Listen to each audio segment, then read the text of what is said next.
Fala galera, beleza? Dentista Felipe Pontes aqui, dessa vez não em live, trazendo mais um conteúdo. Quanto tempo, né, que eu não trazia um conteúdo gravado, editado. E isso é para dar andamento na questão da sequência de formação, da minha formação como piloto privado. Quem acompanha os vídeos gravados sabe que eu vou, à medida que eu vou evoluindo etapas, eu vou apresentando aqui alguns estudos e link com simulação e vida real. Então isso serve para todo mundo vir estudar junto, você que é entusiasta, você que está no piloto privado. Aqui as informações são de fontes confiáveis, são de fontes verdadeiras, tá? Então nosso estudo hoje, entrando para a fase que eu tô de voo na minha formação, é a respeito de voos noturnos, como o título aí já está falando, beleza? Então a gente precisa fazer um estudo em conjunto aqui. Eu vou demonstrar algumas coisas e pôr cenas aí do voo noturno, como é que é, vou dar alguns feedbacks, tá? Então, primeiro, eu vou usar como referência a ICA 100-12, a ICA 100-12 e esse livro aqui, que ele usa como referência a ICA 100-12, tá? Esse livro é o livro de regulamento de tráfego aéreo. Vamos ver se o filtro aí vai permitir. Cadê? Regulamento de tráfego aéreo, tá? Da editora Espaço Aéreo, é a nona edição de 2025. Aí você vai abrir no capítulo de regras de voo VFR, especificamente página 61 e 60. A gente tem aqui as regras, que traz um Ctrl+C um Ctrl+V e um Ctrl+V da ICA 100-12. Como que a gente acha a ICA 100-12? A gente faz isso, ó. ICA 100-12. Vamos lá? Vamos pôr aí, ó, VFR noturno. Ó, NOT. Ó, VFR diurno, período noturno, ó. Beleza? Então ela traz detalhadamente, deixa eu dar um zoom aqui, quem quiser pausar e ler, tá aí o documento oficial disponível de acesso gratuito, né, lá no site do DCEA, pelo AIS Web Publicações DCEA, você consegue achar essa publicação, ou faz como eu, põe aí no Google que você acha ela, e é um Ctrl+C, Ctrl+V do que está aqui no livro, porque eu já li, fiz anotações. O livro ele traz imagens, ele deixa a questão mais ilustrada, que tá uma chuva enorme começando. Até porque eu resolvi gravar isso, era para sair um voo noturno hoje, não vai sair por causa da meteorologia. Eu falei, então vamos estudar o voo noturno, né? Já que a gente não pode estar voando lá, vamos voar aqui. Então, no piloto privado são 3 horas obrigatórias de voo noturno. Para mim ainda falta 1h30. Eu já tenho algumas coisas gravadas e aí a gente dá sequência aí nos estudos. Então, de acordo com o livro, eu vou deixar esse RBAC aí e vou lendo o livro que vocês vão ver que está bem parecido. Olha só, pessoal, o período noturno, o voo nesse período é chamado de VFR NOT. Ele é chamado de VFR NOT, pois se realiza entre pôr e nascer do sol. Aí já tem a primeira pergunta, né? Como que a gente determina o que, que é isso, pôr e nascer do sol? Tá aqui, a IS Web, nossa fonte oficial de qualquer informação, usa à vontade para simular e usa com obrigatoriedade para voar na vida real. Consulta prévia, eu quero saber que horas que põe o sol aqui em Uberlândia. Vamos lá.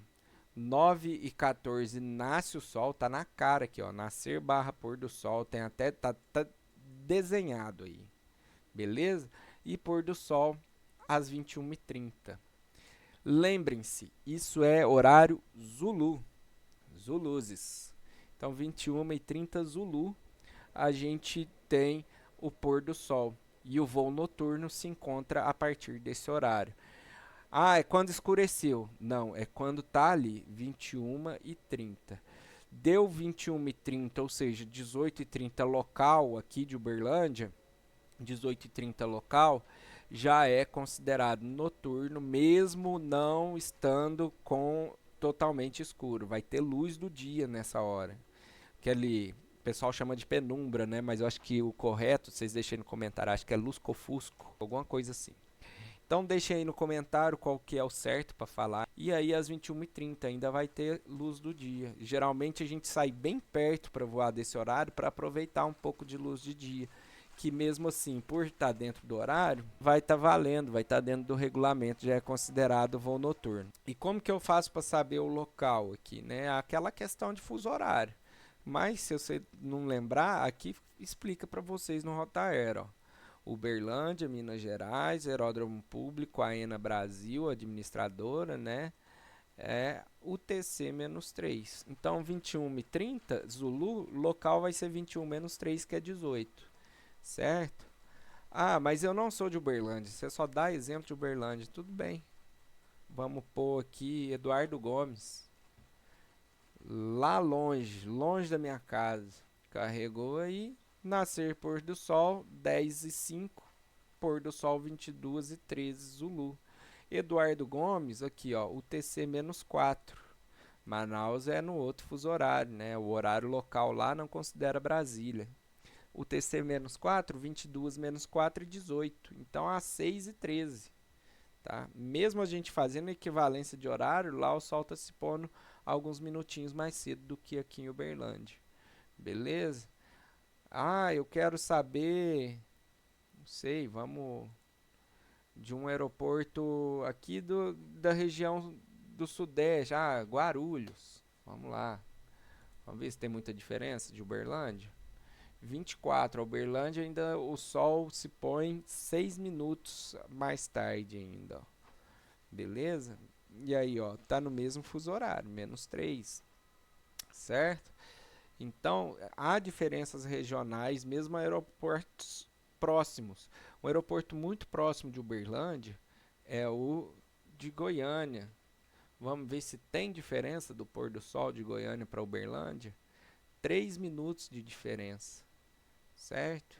Então, cada local você tem que ver do local para poder entrar ali no plano, na hora de fazer seu plano de voo, para ele estar dentro do período noturno.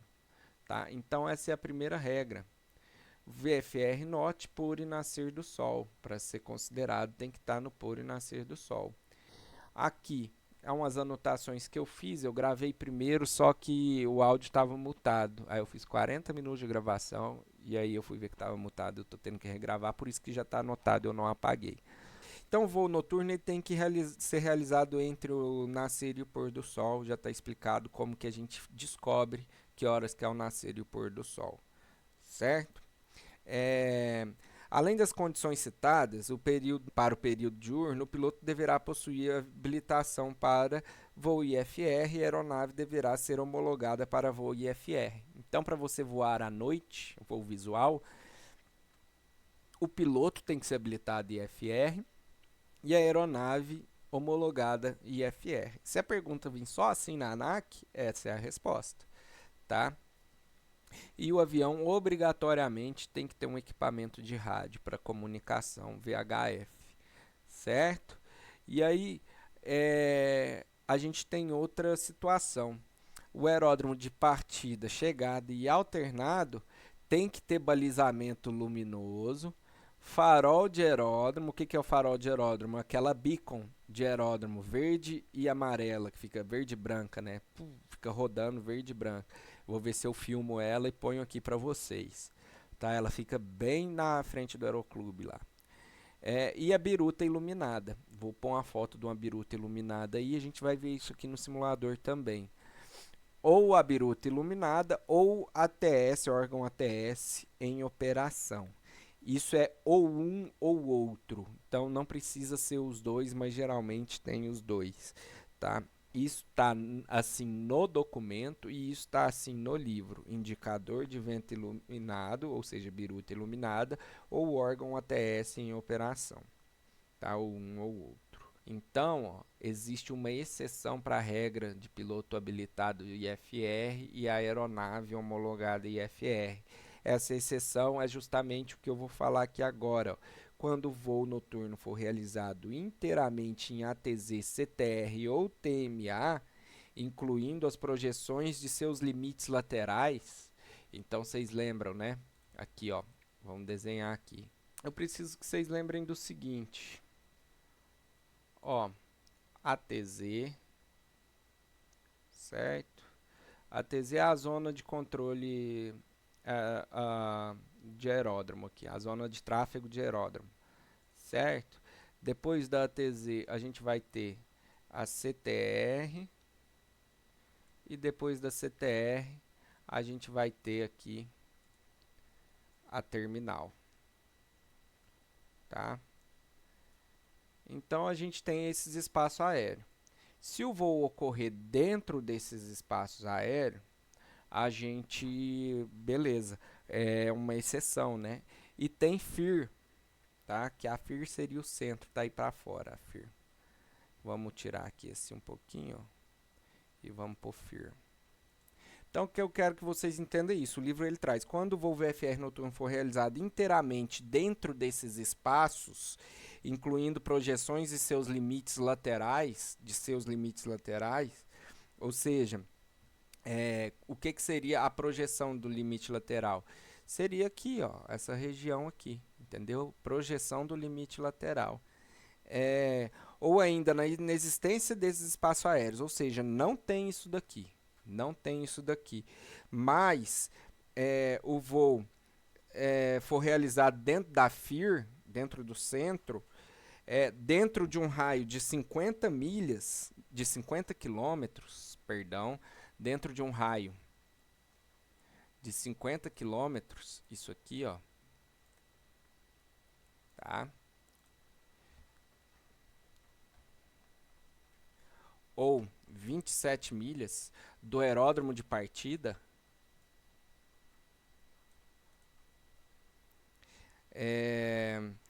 não será exigido que o piloto seja habilitado IFR, aeronave homologada IFR.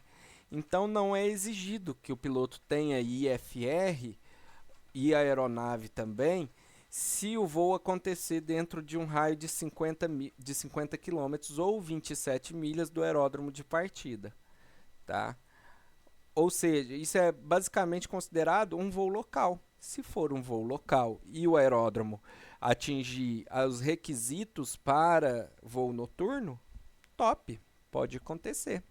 Qual que é o requisito de partida, chegada ou alternado do aeródromo para voo noturno? Tá aqui, ó. É o que a gente pôs daqui, ó. É isso aqui, o requisito.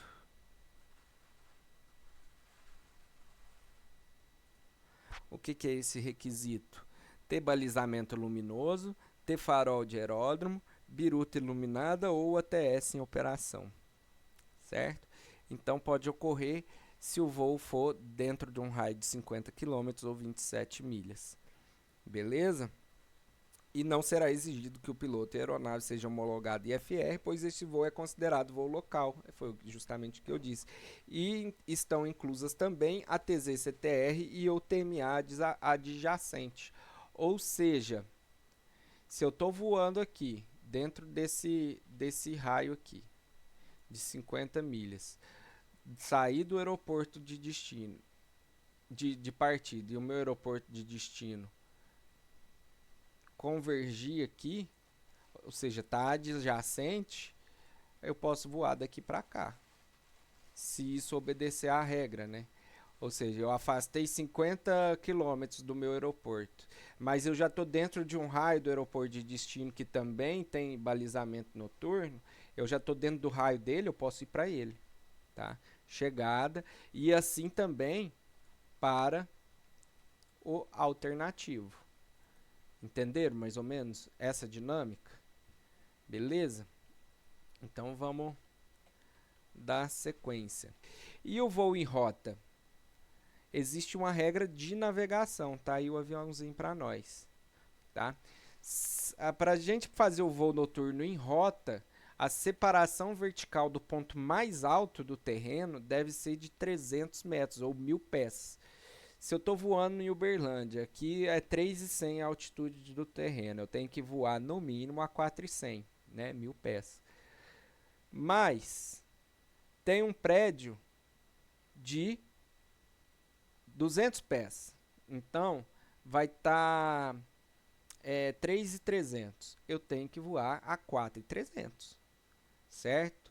Do ponto mais alto. Isso é o obstáculo mais alto. As aeronaves deverão manter pelo menos uma separação vertical de 300 metros ou 1.000 pés acima do mais alto obstáculo existente. Não quer dizer que seja só terreno, é obstáculo, qualquer coisa, tá?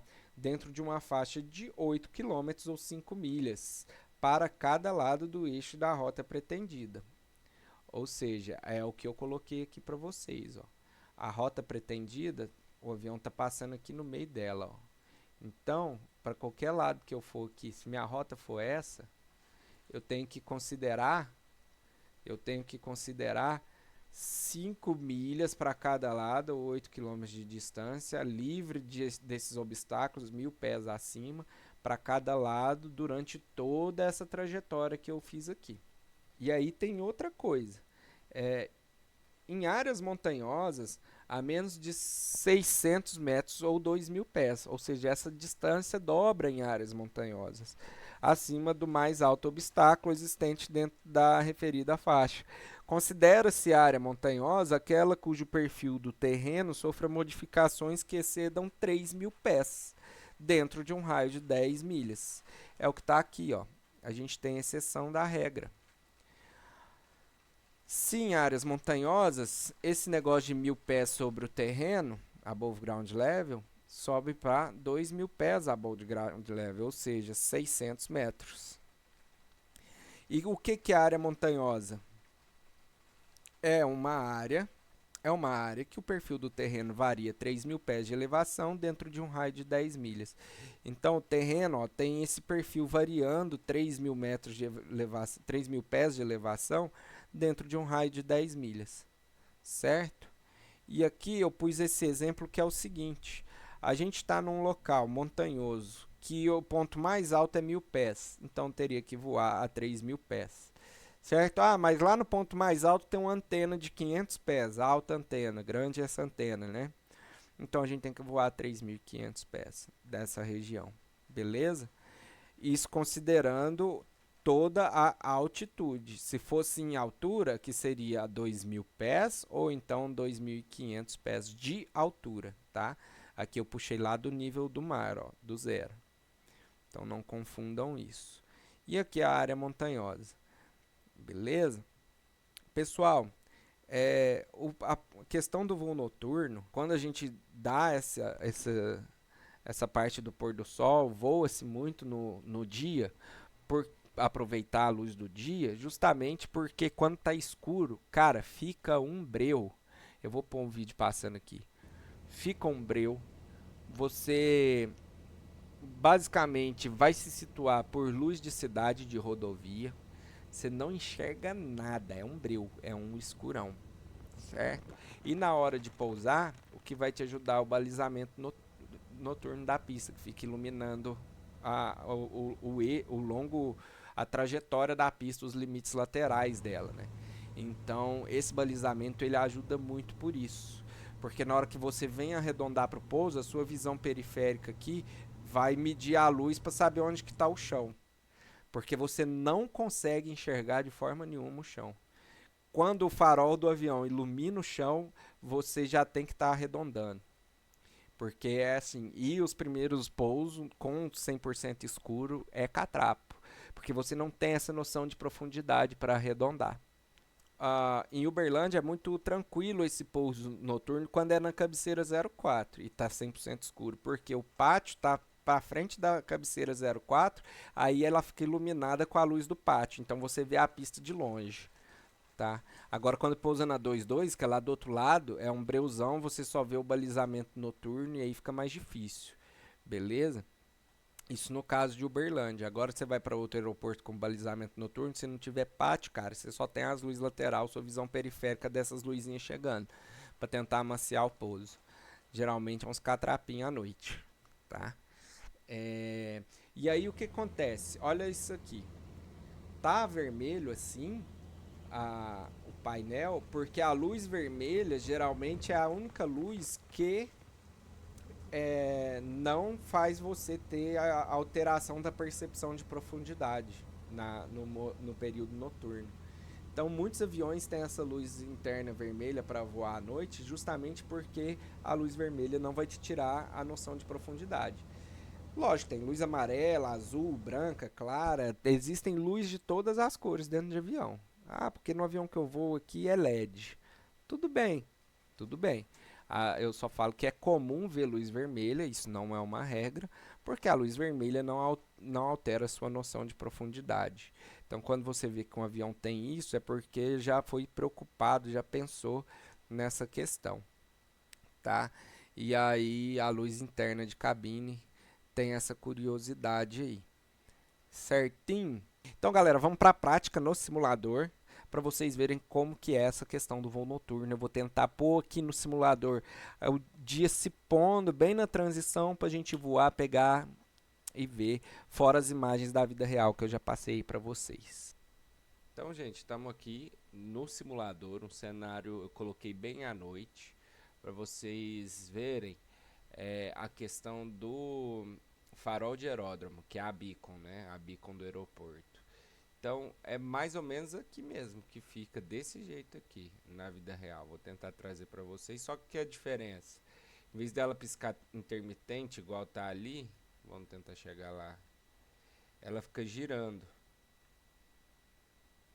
Aqui ela fica mudando de cor, na vida real ela fica girando. Então isso aqui é o farol de aeródromo, certo? Vamos para o outro requisito, que seria a biruta iluminada. Vamos ver se essa aqui está iluminada. Essa aqui tá. Só que é um bug do terreno, ela fica exatamente aqui na vida real também. É um bug do terreno. Aqui em Uberlândia, o de verdade é o amarelo. Ele não é listrado vermelho e branco, ele é o amarelo. Alguma sobreposição de cenário aí manteve as duas. Mas ela é iluminada desse jeito, fica num círculo branco, esse círculo iluminado, e ela é amarelinha, mais laranja assim. E aqui está o nosso avião. O voo noturno ele é muito sensível, tá? No sentido de meteorologia. Por quê? Além daqui precisar estar bem tranquilo, que se tiver alguma formação considerável mais baixa, já é perigoso porque quando a gente decola à noite a gente não consegue diferenciar se estiver fora da cidade. Então, você pode chegar a ficar guardado sem saber que está chegando perto da nuvem. De repente vai guardar e você vai ficar sem entender, porque você não enxerga, fica tudo muito escuro, sabe? E aqui vai ser isso mesmo. Ó. Vamos lá. Quero pôr a câmera externa. Vamos sair do drone, certo? Então aqui vai ser isso mesmo. Ó. O pátio ele traz um pouco de luz para a pista 04, a luz do avião. Deixa eu ver se esse avião ele tem a luz vermelha. Não, não vai ter luz vermelha. Geralmente é só girar aqui.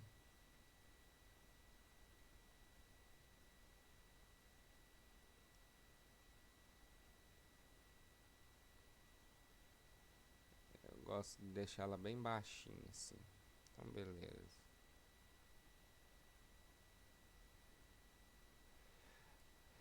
Quando não é a vermelha. O que eu quero pôr para vocês aqui? Para vocês verem como que é o balizamento luminoso pelo simulador e vocês vão ver também como que é pela vida real. Só que agora eu quero pôr no horário do pôr do sol. 22h17 era 21h30, né? Então por que é legal decolar esse horário?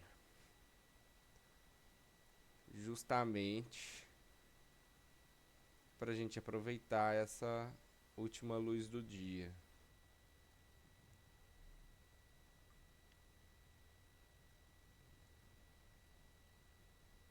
500 pés livrou.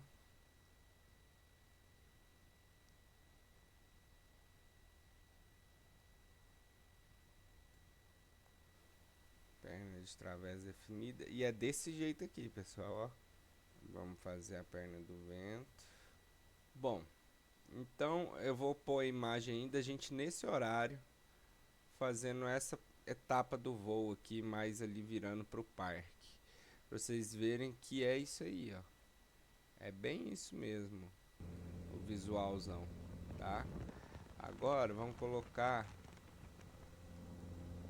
mais à noite. Ó.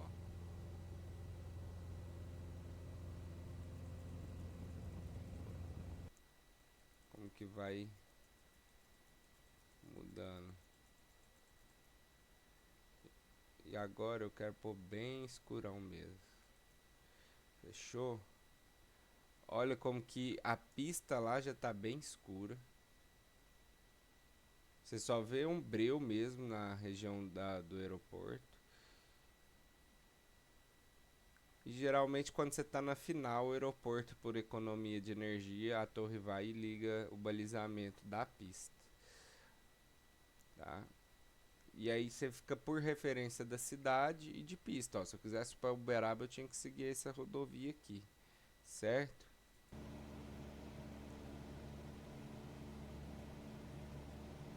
Agora vocês devem já estar ouvindo o barulho do simulador, porque eu não tinha habilitado aqui no OBS.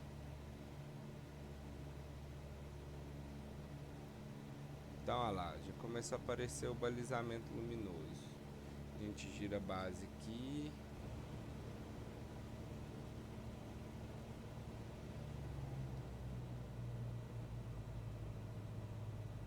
Vamos dar um flap 10.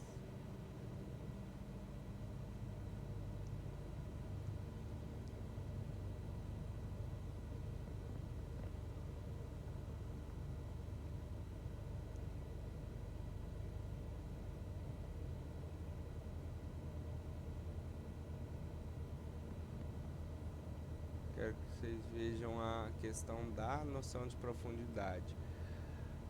O engraçado é que eu girei base para final com referência da vida real, que é a pista próxima ao ombro, próxima à asa do avião. E olha no simulador como que overshoota o eixo da pista, né?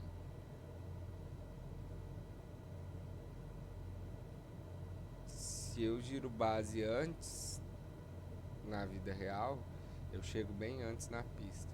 Então tá vendo? Essa noção de profundidade é isso aqui mesmo, ó. Você só tem as luzes laterais, a iluminação do pátio ali. Eu não vou nem pousar, já vou remeter. É isso aqui, ó. Isso aqui, você vê isso aqui, só as luzes laterais mesmo. Você não vê nada da pista.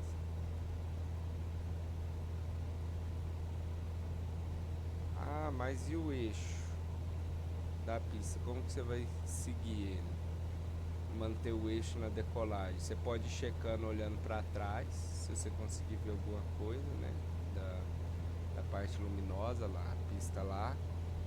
No 152, no 150, no 152 é mais fácil porque não tem banco lá atrás. Você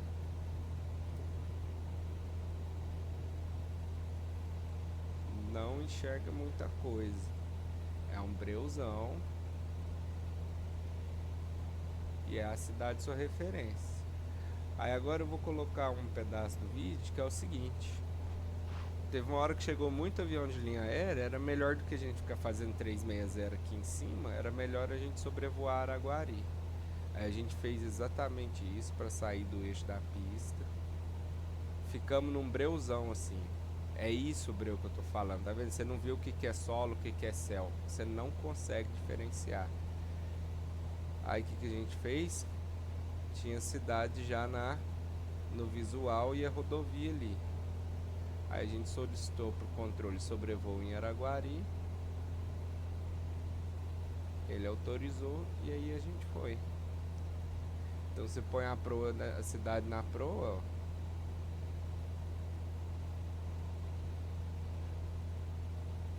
Você põe a cidade na proa e vai.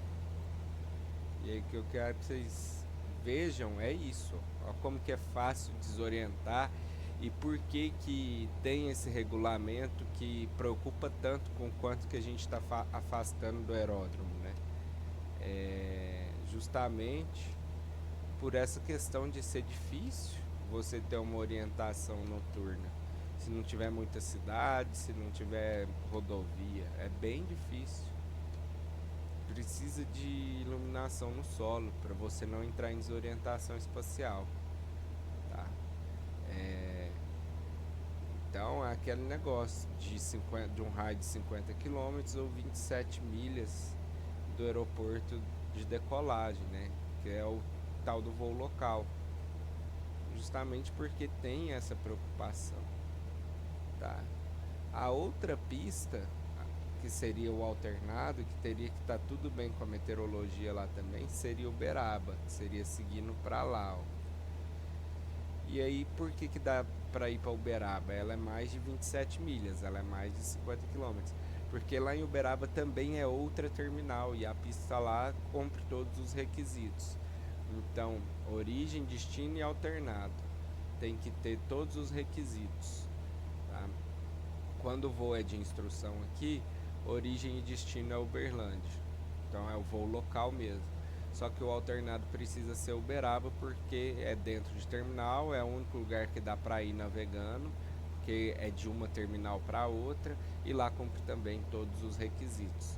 E percebam o efeito da luz vermelha piscando, é bem parecido. O que vai mudar é o interior do painel aqui, tá? Então, para vocês terem um gostinho de como que é o voo noturno, e fica aí com as imagens também do meu voo real, beleza? Pessoal, então esse foi nosso estudo sobre voo noturno. Quem quiser acrescentar alguma coisa, fazer alguma observação, lembrando, isso aqui não é uma aula, é um estudo em conjunto. O objetivo aqui é a gente aprender junto, então fica à vontade para considerar qualquer coisa, fazer qualquer observação, dê sua opinião e deixa o like, compartilha, inscreva-se no canal, comenta aí e o colega que estiver junto com você já manda o vídeo para ele poder vir sentar e aprender, estudar junto com a gente e ter um gostinho da experiência do que está para chegar para quem estiver no piloto privado, quem está para chegar no voo noturno e quem voa à noite, ter um pouquinho dessa relação do noturno com a vida real e a simulação. Show? Um abraço para vocês e até o próximo vídeo. Fui, valeu!